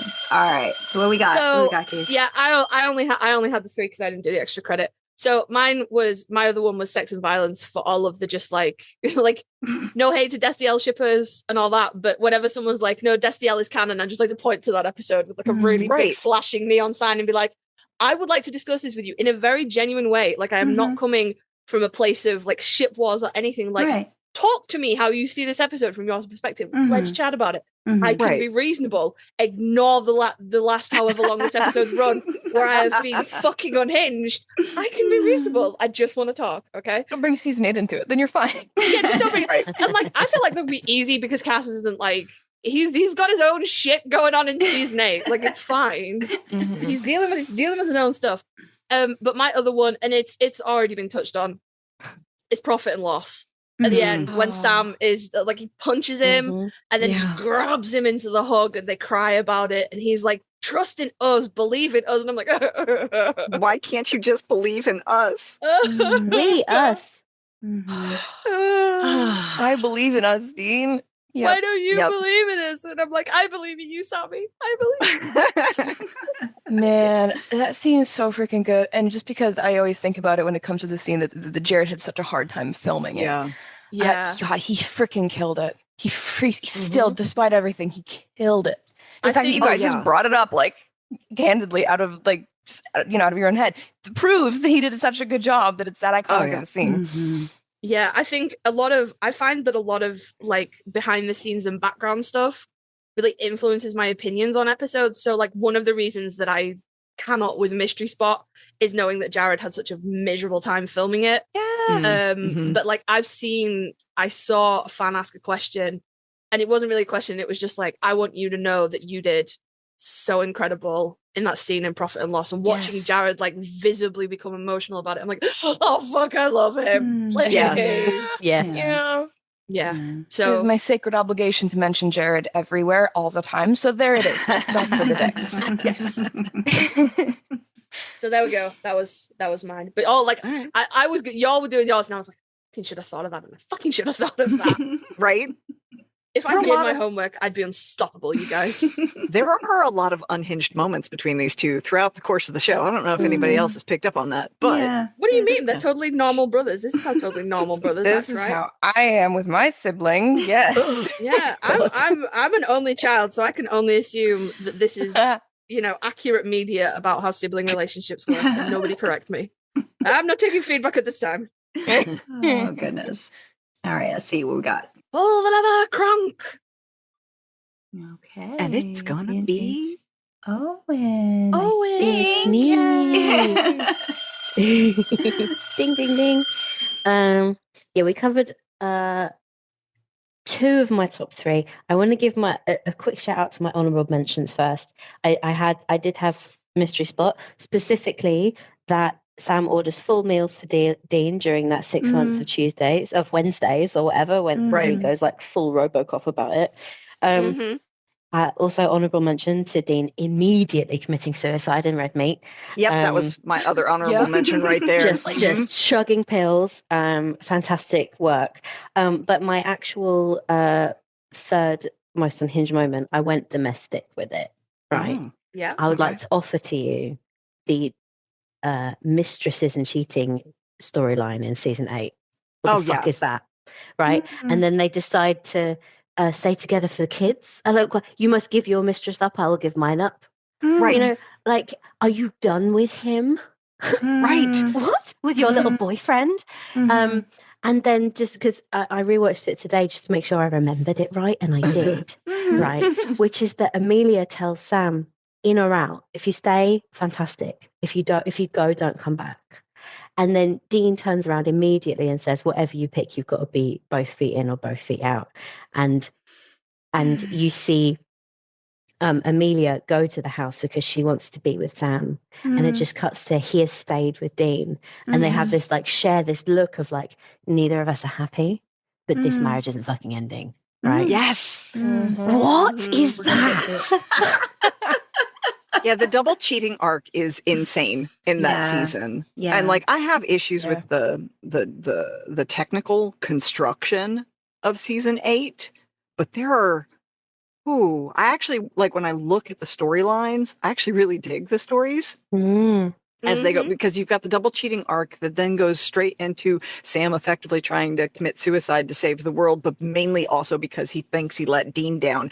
And it's just so wow, they are not quite right about each other. Yeah. You can't have a girlfriend or you can't have a boyfriend. Who are you going to pick? They're having these conversations about who they're going to pick as if they need to pick anyone. Right. You can't and even if we step back and we're because we all like to be Benny was Dean's boyfriend, right? Because that is kind of how the show set it up. But you can't even have another friend. Yeah. He's too good of a friend, and you can't be friends with him. If I'm going to give up my girlfriend, you got to give up your best friend, your new bestie. That's not going to fly. And that even is crazy. That's unreasonable. Yeah. Yeah. I'm your best special little boy. Right. You can't like a vampire more than me. What? Nope. You didn't like it when I was drinking blood. Why does he get to do it? Right. Yes. Well, and that's also my thing. If Sam and Benny should have bonded over that and actually been really good friends, but because of Dean, they weren't, which is unfortunate. But they actually had a lot in common.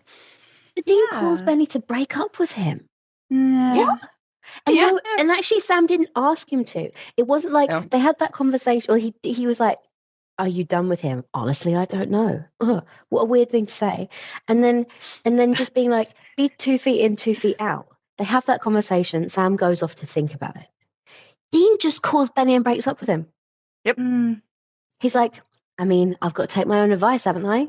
Because a friend is the same thing as a girlfriend, and I've got to call him and say, this is the end of the line.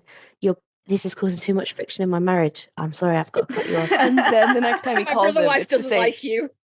and then the My next time he wife calls doesn't him, it's like to you, say, yeah. can I cut your head off so that you can save my brother? Right. Then that's the next time they talk. God, Yeah, Benny is down bad, isn't he? Benny is a fucking bro. Yeah. Benny is a bro. He was fine with it anyway, but oh my God, he's great. I love Benny. Yeah. I like, just because I just watched Citizen Fang, where Dean sends Sam off to Texas, and I'm mad about that. I was mad about it last night. I'm still mad about it today. But that's not important. When you're watching the flashbacks of like Sam sitting down to dinner with Amelia's frankly shitty dad, by the way. Can we just talk about how much of a shitty girl dad he is? For like 2 minutes. And I was looking at it and I was like, and I've always hated the Amelia storyline anyway, because I'm like, he deserves better. So did Jared. Yeah, well, good. He deserves better. But the more I was watching it, I was like, I actually don't like what this show is trying to say. I actually don't like the implication that the only person that Sam will find happiness with is a woman that is, by her own words, broken.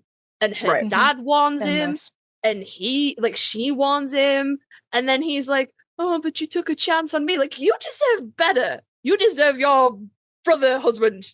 But also, in a very real way, if you want to settle down and have a picket fence life, you deserve someone who wants you for you, not because you were the fucking person that walked into her motel room.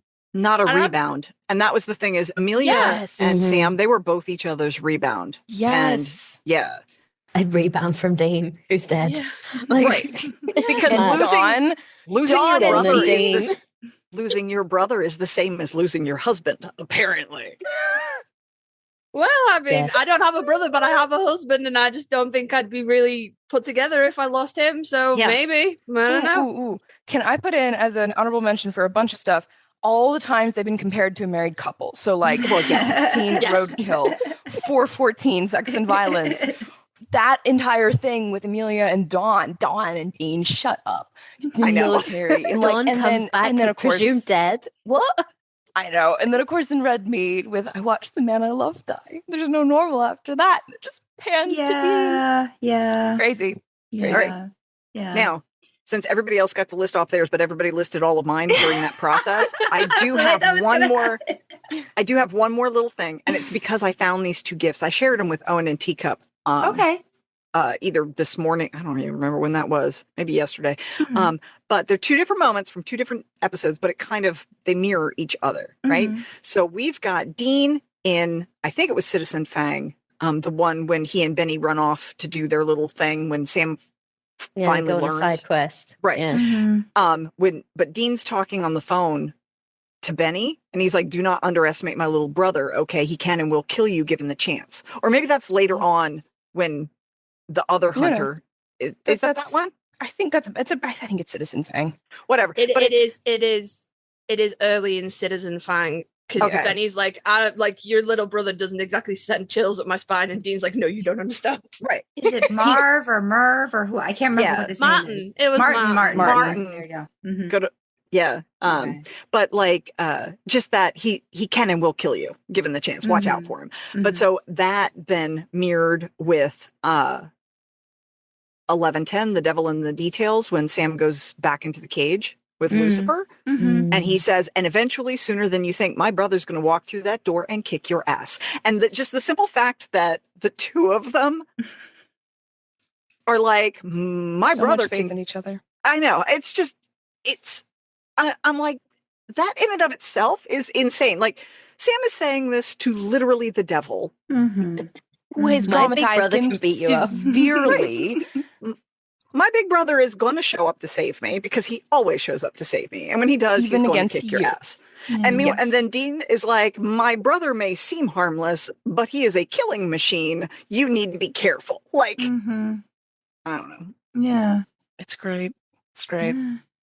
Like I said, I mean, you think I don't know, sometimes we feel like, oh, what else can we say about the show? And then it's like, well, no, there's a lot to try to figure out about these guys. I think the one thing too about Benny that I think is interesting, like you guys were saying about the rebound that Sam and Amelia were kind of going through. It's almost like this emotional cheating. I feel like even though they're not very good with emotions anyway, it's almost like Benny became that part, right? That maybe like in the quiet moments, maybe Dean would have been more open about certain things with Sam. It might have taken a lot, but he would eventually get there. And I think the fact that you've got this emotional bond because of what they went through, like this band of brothers thing, but then there's also, you can tell there's a lot of emotion there too between the two of them. And I think that just like throws Sam for like, it's different if you're just like a hunting buddy, but then also the fact that he's always like, Dean, you know, not all monsters are bad. And then it's like, this is a perfect example of Dean doing the thing. Yep. And Sam's like, no. Right? No, this is not if he's your new best brother. Brother? Are you fucking joking? How dare That's you? me. Oh gosh, these boys. Well, this was good. I know Kasey's got one more question that they want to ask. This is a very important question. But I have to check another document because I don't know if I've asked Jackie this. I think I did. I think you have. I think you did. I think you have. Did. I might ask you it again just to see if it stays the same.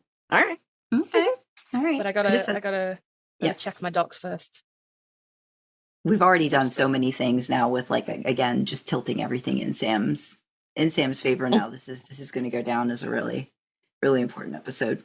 It's already been shared in the Discord server. I immediately shared last time as well. And I was like, oh my god, we've achieved balance. In the meantime, I'm surprised nobody mentioned Faith because Sam just being like, Dean, come on, let's not look too deeply into this. Yeah. But no. The guy probably would have died anyway. Like, it's fine. It's not a big deal. It's not a big deal. Don't look at it. You're alive. I don't care. Yeah, I think Faith Damn. walked so that Times on My Side could run. Really. Yes. Yeah. He's like, he probably would have died anyway. Who cares? Which, I mean, we all die he's not eventually, wrong. don't we? Not you, but like everyone else. Well, and he's not wrong because somebody else would have been healed and then that guy probably would have died. But like, it's the fact that that's where his brain went is what's crazy to me. No, absolutely. Yep. Yeah. Yep. Dean is also his every exception. Yeah, they are completely normal about each other. This is a completely normal sibling relationship. What? Not unhinged moments. Yeah. Also, we should call this episode Sam and Dean are totally normal about each other. Totally normal. Totally normal. Okay, I did ask you, Jackie, but I'm gonna ask you again just to see if it's changed, just to see if you remember. Alrighty, but Owen and Teacup. So adults don't ask other adults this question enough. And I am on a one mortal mission to change that. So start with Owen. What is your favorite dinosaur? Oh, that's a very good question. I'm going to have to do some Googling to figure out what it's called. I love the silence that greets me. Some people are right on it and they're like, I'm ready. I know this question's coming. But when people are like, what? I love it. For the record, I do have an answer for mine, but I won't say it yet. But I want to know. I want you to know that I'm not like Googling. It's in my head already. For the record. All right. Okay. I don't judge Googling. I people are like, I know what shape it is, but I don't know the exact name for it. I don't judge which is Googling. Teacup's just excited because she has an answer. She already knows. Got a question? You're ready. I had the right name and image in my head, but I wanted to check. Diplodocus is my favorite. Yay! Oh, I like their big Diplodocus is long how we necks say it and in big long America. tails. There you go. Sauropods. Nice. All right, Teacup. Awesome. That's awesome. Mine. Alrighty. Teacup, your turn. Mine is very basic, but I was a huge dinosaur kid, and this was always my favorite. T-Rex. Tyrannosaurus Rex. Rexy. But it's like great white shark's my favorite shark. Cardinal's my favorite bird. I'm very basic sometimes, but I love what I love.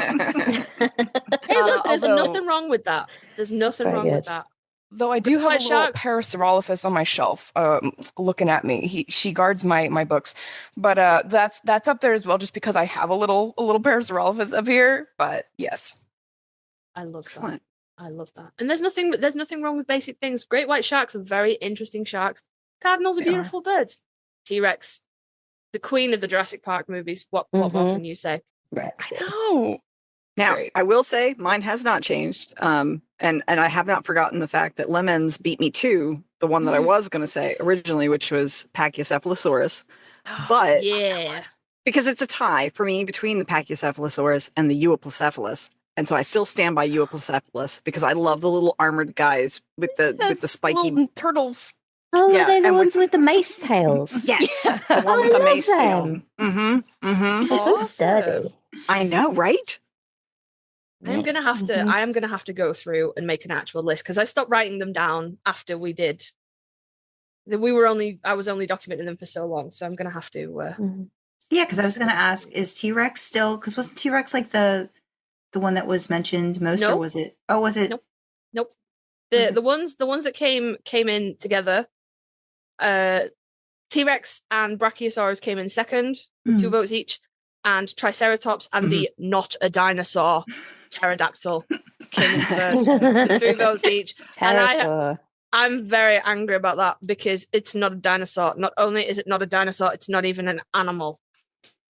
No, It doesn't exist. It's not an animal. It's Nope. not. It's not. There is no animal. Nothing called a pterodactyl ever exists. There was a pterodactyl that was an animal, but it's kind of like a miss. It's kind of like a blend between like pterosaur, a flying reptile, and I've forgotten what it's fucking called now because it's not pterodactyl. It's pterodactylus. So there's a bit on the end of it. Here's And people something just- fun. Did People you just know? chopped it off and went. Did you know that the word helicopter is 2 words smashed together, and they are helico and ter? Really? Yeah, because I it's actually helico didn't for know the that. spiral and ter for the silent P. Ter for the flying. Hmm. Wow. That's a fun one. I didn't know that. Things that break your I've brain. learned today. I'm so happy. Oh, Casey, I have a question, if you don't mind me asking. Of course. Because I love to ask this one when I get to know people. And actually, I haven't asked the others this yet either. What's your favourite type of jam? My favorite type of Ooh. jam. Yeah, Ooh. it always stumps people. Or they have an immediate favourite. I have an immediate favorite. I'll just sit on it for a moment. Shout it out. Just shout out. We don't have to take turns. Strawberry jam. Strawberry. Yep, me too. Yeah, I Very would good. probably say strawberry as well. Right. Sandra, do you have a favourite? It's more jelly. I mean, I go grape jelly, but jam. Okay. I don't know. I mean, I like orange marmalade. Like that's like if I had to that pick can That's count. good too. I really Very love good. that. Yeah, So- okay, no, question. Are we talking, does it have to be a jam or can it be a preserve? Because if it's a It can be a preserve, my answer is preserve. very different. Lemon curd is my, Oh, there you go. Stunning. Stunning choice. Excellent. Mine is blackcurrant jam. Ooh, That's good. Great choice. Tart. It's good, but yeah, it's too tart for me. I don't like tart. Okay. No, that's why I like lemon.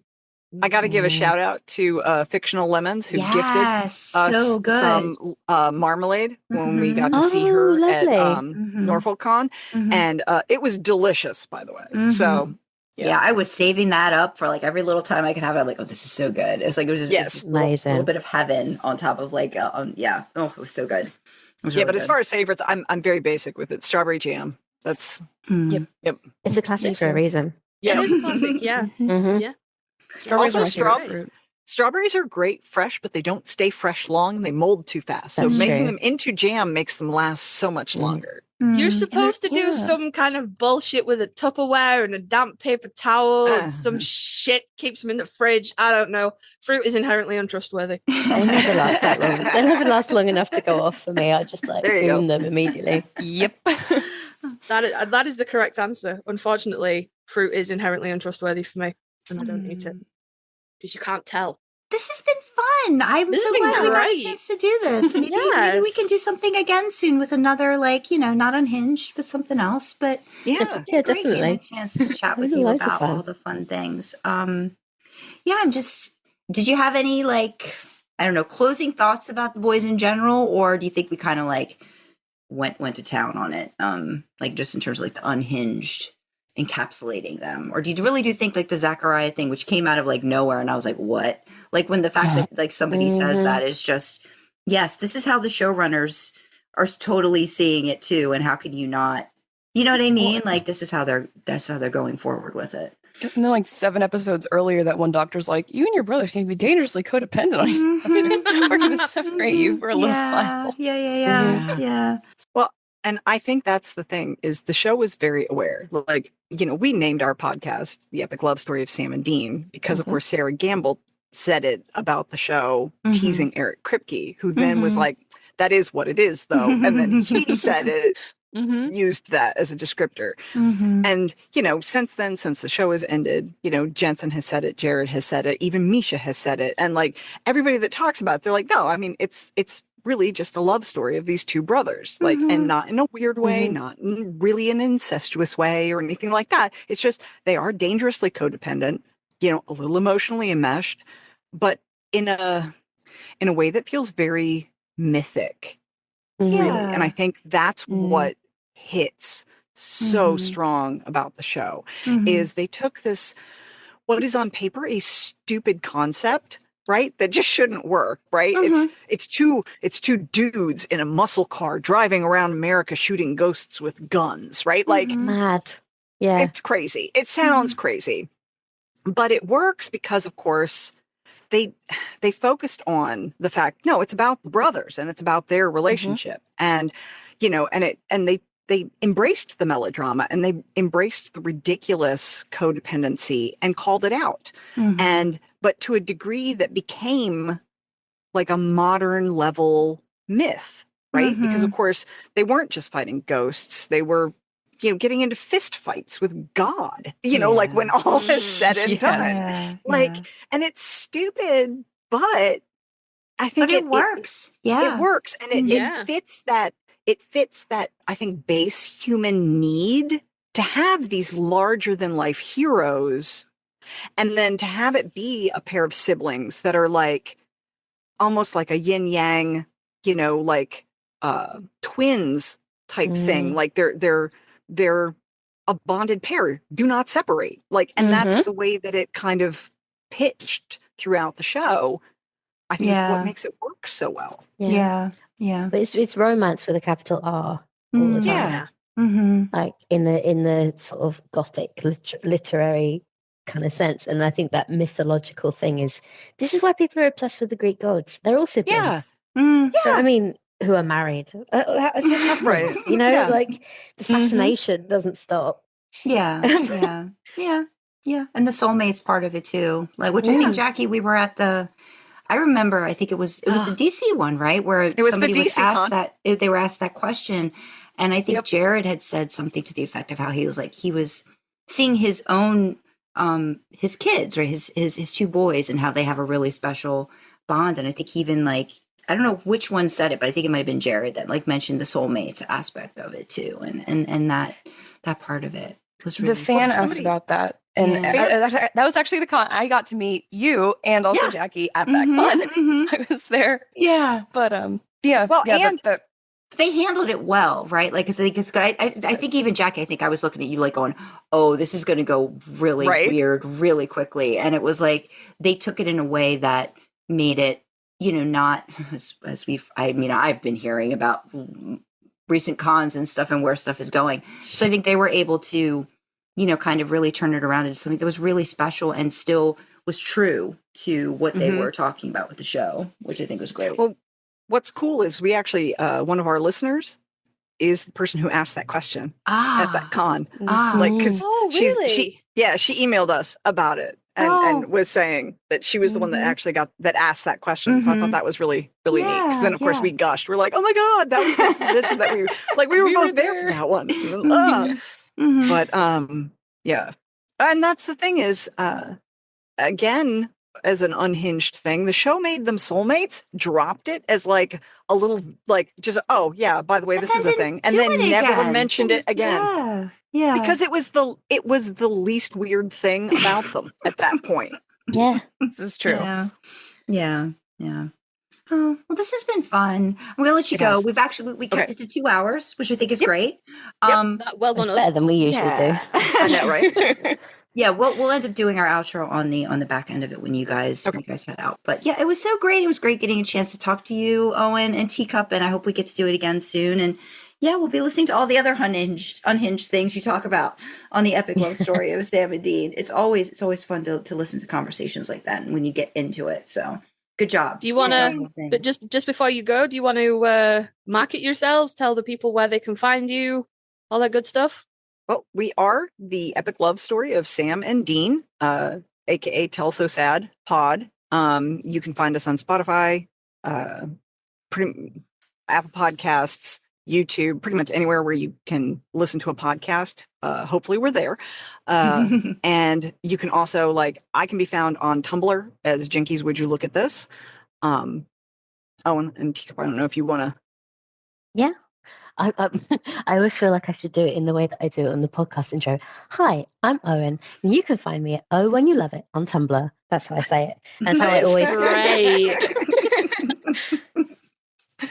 I technically have a Tumblr, but I don't use it. So you can find me at TeacupUnicorn on AO3. The T and the U are capitalized. Yeah, I don't have that many fixed up, but that is where I have what I have online.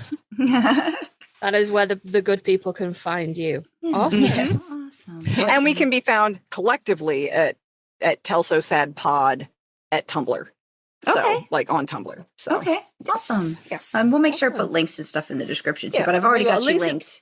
You're linked on the description. podcast too. So it's I've got you guys up there. So if they see similar things, you might like this. That's right. Yeah, I've got you. We link back to you guys too. Yeah, so it works. It works. Amazing. All right. Well, you guys have a great rest of your evening, afternoon, all the things, and we'll catch up. We'll catch up soon. Yeah. Thank you guys so much. This has been fun. Owen and Teacup, join our Discord. Come chat with us. Not everyone is as fucking crazy as I am, I promise. No, I can get with your crazy. I can get it.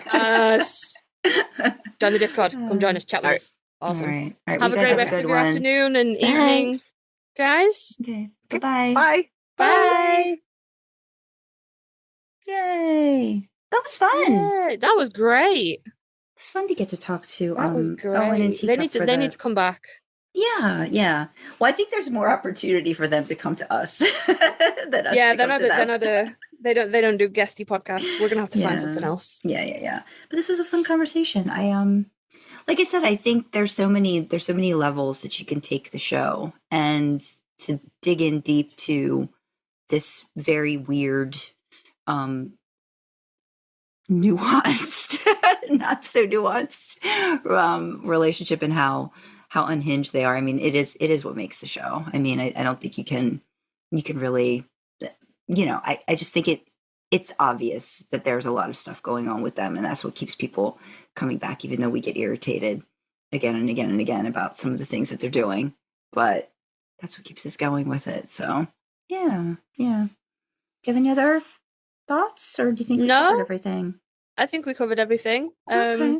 It's lovely to talk to other people, and have these conversations with people who are just as passionate as we are about this stuff. You all know that interviewing guests is my favorite part of doing this podcast. So, and I will not actually be leaving now. Sam is winning the race. I'm still here. Yeah, like I said, we'll see. I think we've got some Dean leaning coming up, but then I'm also thinking there's some people they're coming on. I'm not sure, So I was like, we'll have to see how it goes. But yeah, it took about what? It's interesting. 4 years, right? A little over 4 years to get that to start to get into to the Sam side. To the Sam side. But yes, we are going to wrap up this episode. So we want to thank you for listening and let us know what you thought. You can email us at idlinginttheimpala@gmail.com. You can comment on Spotify, leave a YouTube comment, join our Discord, and chat with fellow idlers and us in real time. Check out our merch store, which is another fun way to show your support. You can find details for everything on our website. That's idlinginttheimpala.com. Want to fuel our supernatural road trip? Consider supporting us on Ko-fi. We have perks to go along with different membership tiers, and we'd love to have you along for the ride. Speaking of perks, we've got special shout-outs for some of our Ko-fi members. From our Shotgun Picks and Music tier, we've got Runaway Dreamer, Crowley's Mistress, Sam and Dean 76, Elia, Charlie, and Flannelled Faye. From our Baby Driver tier, we've got Livia. Thanks for picking the tunes in the car and steering us in the right direction. Support like yours keeps our podcast going. Don't forget you can support us for free by liking, commenting, subscribing on YouTube, and following, rating, sharing on audio platforms. Engagement like that really helps us with the algorithms. All hail their benevolence. As always, we have the causes we support in the description. From me, you have LGBTQ plus talking charities. From Sandra, you have mental health charities. And of course, the main causes that we are highlighting, championing, spotlighting are World Central Kitchen and Doctors Without Borders. If you want to know more about these causes, why we're supporting them, what they mean to us, check out idlingintheimpala.com. There's a page there called Causes Cause with all the details. So with that, we will say a huge thank you to Jackie, Owen, and Teacup for joining us. Thank you for joining us in the back seat, and we will see you next time, guys. Bye-bye. Bye.